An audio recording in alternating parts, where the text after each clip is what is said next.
From the Knockout Artist Clothing Studio, it is Bueller and Dodge. This week, no podcast on Friday due to Thanksgiving, but instead we're going to give you something special. We have interviews from the Ultimate Fighter 18 finale. Going to get you hooked up with a couple of different fighters here. First up, we have Chris Holdsworth here, going to be going up against Davey Grant. Bueller and Dodge here to just spitball some random questions at you, man. So where you heading now, right? Where you hanging out? I'm actually in my room at the Mandalay Bay. So you're already at the Mandalay Bay. Okay, cool. Yeah, I got here Monday. They told everyone to get here, or everyone was getting here on Tuesday, and for some reason I was just like, get me here on Monday. Do you regret? I guess one day would have helped, I guess, but whatever. So you're not worried about missing out with your family on Thanksgiving or anything like that? Yeah, it's just another sacrifice you got to make. Mixed martial arts, you got to make tons of sacrifices. You got to be disciplined, and that's just the life I chose. So, it kind of sucks. But I'll have a couple Thanksgivings after the fight. I guess it kind of helps, too, with the weight cut. You don't have to be tempted by the turkey and the mashed potatoes and all that stuff, right? Yeah, man, that's some of my favorite stuff. I had a couple friends, because I used to live out here in Vegas, and they were like, hey, you can come down Thanksgiving if you want, and just hang out. And I was like, I'll pass. Yeah, you got to. I don't want to torture myself the day before weigh-ins. It'd be terrible. I could only imagine, especially like we've seen on the show, as stressful as it is to make weight. We saw two fighters not make weight. You, on the other hand, you're 4-0 in your amateur fights, you're 4-0 in professional fights, and you're fighting in the finale this Saturday at the Mandalay Bay, which is super cool. You train with Team Alpha Male, yeah? Yeah, I do. I actually had more amateur fights, but I don't want to give you any shit for that. But hey, don't give me any shit for it. Give shit to Sherdog. Yeah, what the heck, dog? They need to get on track. What was the question? Oh, yeah, so making weight is kind of a bigger issue for us, this time around. Like, I've probably gotten 10 to 20, social media messages. You better make weight. You better be professional.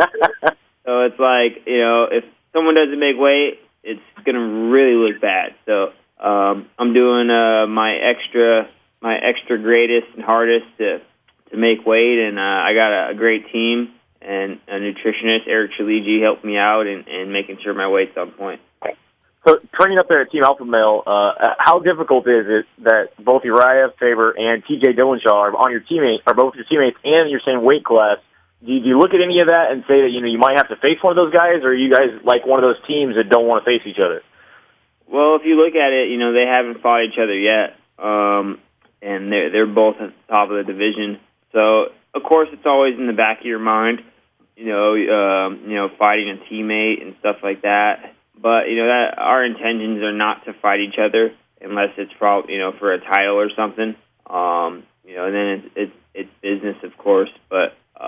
Man, I don't plan on fighting my teammates unless it's a huge fight for the belt. And on the other hand, it's a great training room because I have two of the top contenders in my weight that I get to train with on a daily basis. So now, if you had to in my weight, but then I got guys that are Joseph Benavidez, who's one weight class lower, who's fighting for the belt, and then you got Chad Mendez and tons of other guys who are constantly in there and. Pushing me and making me better. If Uncle Dana showed up and said, "Hey, you have to fight somebody out of your gym," who would you pick? Oh, come on, man! Don't ask.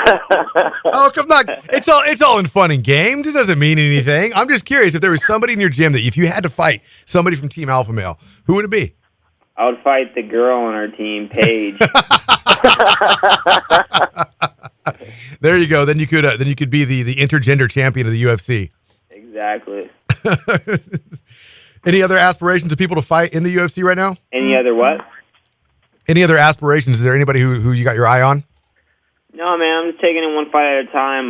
David Grant's a great opponent and a great obstacle that I'm going to overcome. And I try to just focus on the task at hand and not get too overwhelmed or not think ahead of myself and underestimate my opponent. So.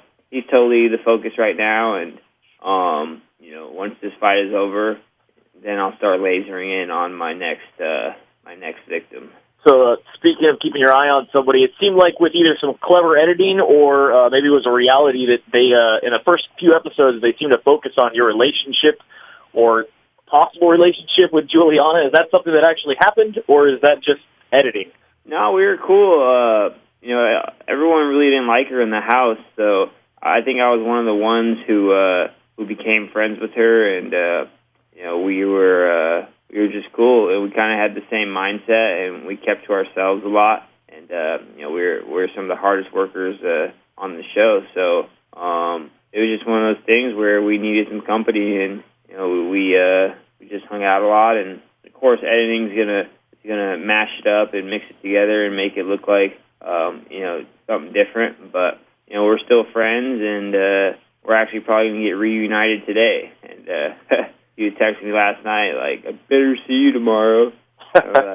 Uh-oh, look at that. See me?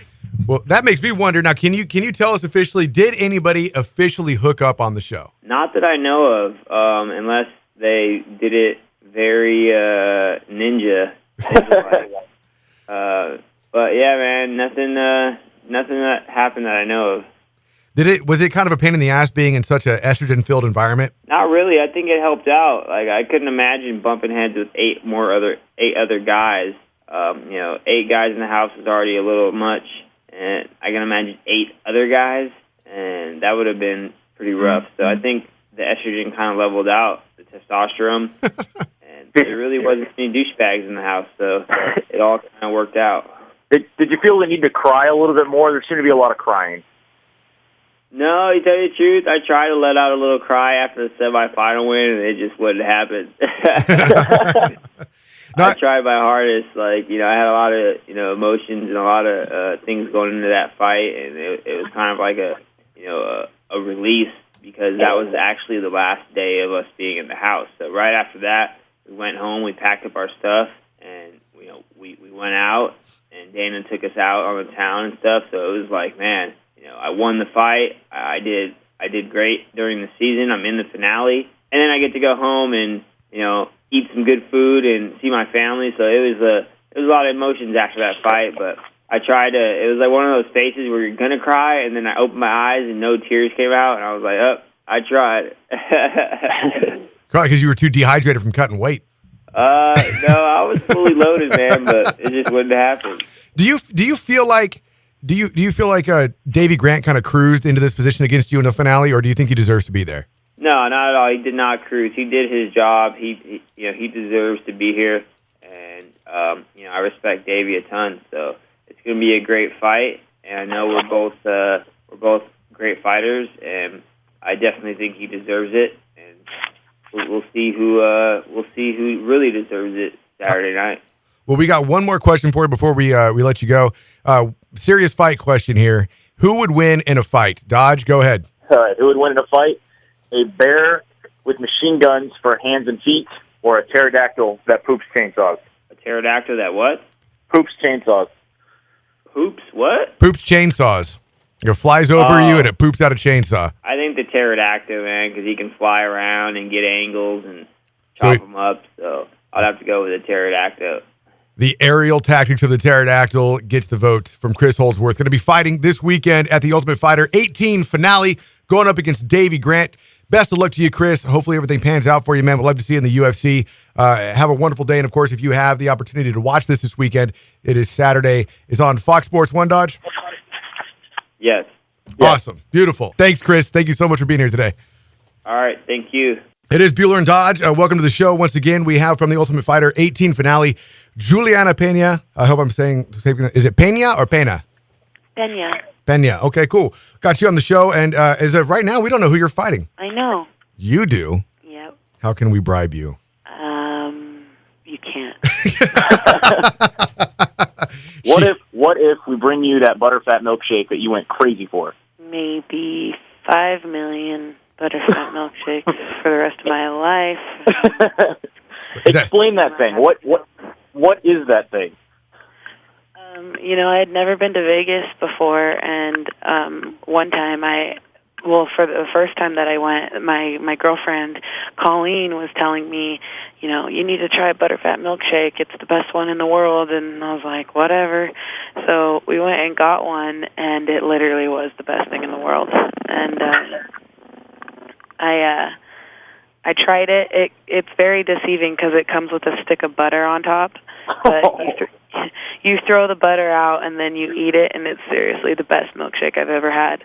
And I was craving one so bad. I wanted one so bad. So also on the show, I'm super excited about that butterfat milkshake, but the viewers need to keep in mind that I had just won my fight. I hadn't drank in like 3 months, and Shayna had been feeding me whiskey right after I got home from that fight. So if I was loud and annoying, it was definitely the alcohol talk. Yeah, I believe Sherdog said it sounded like Baby Bop on crack.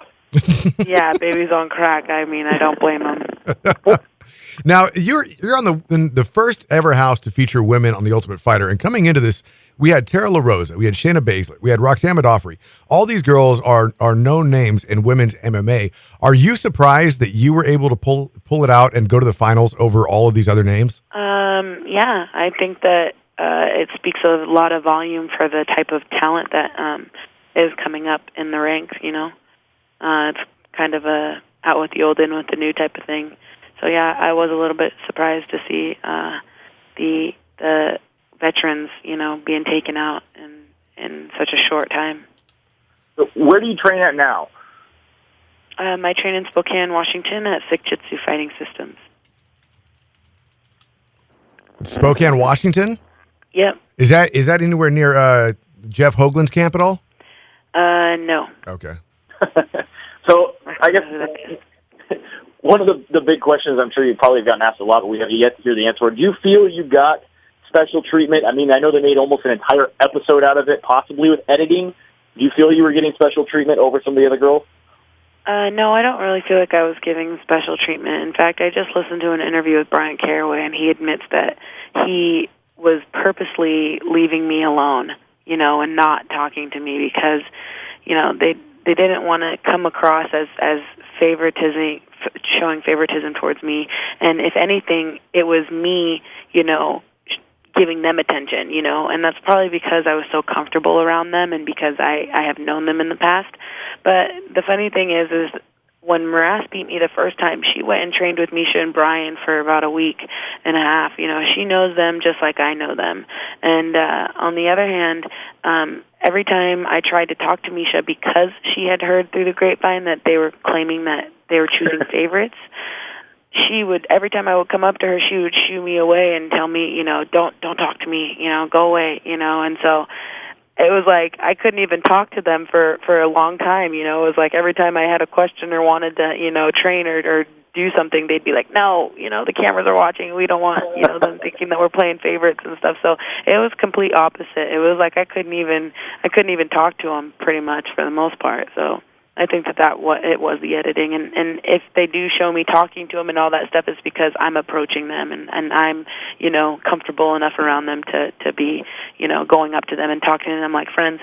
No one would really talk to me in the house, and it was pretty silent for the most part. So they were the only people that I did know, and they were the only people that would talk to me if I needed to talk to somebody. And so that's what you're seeing on the show.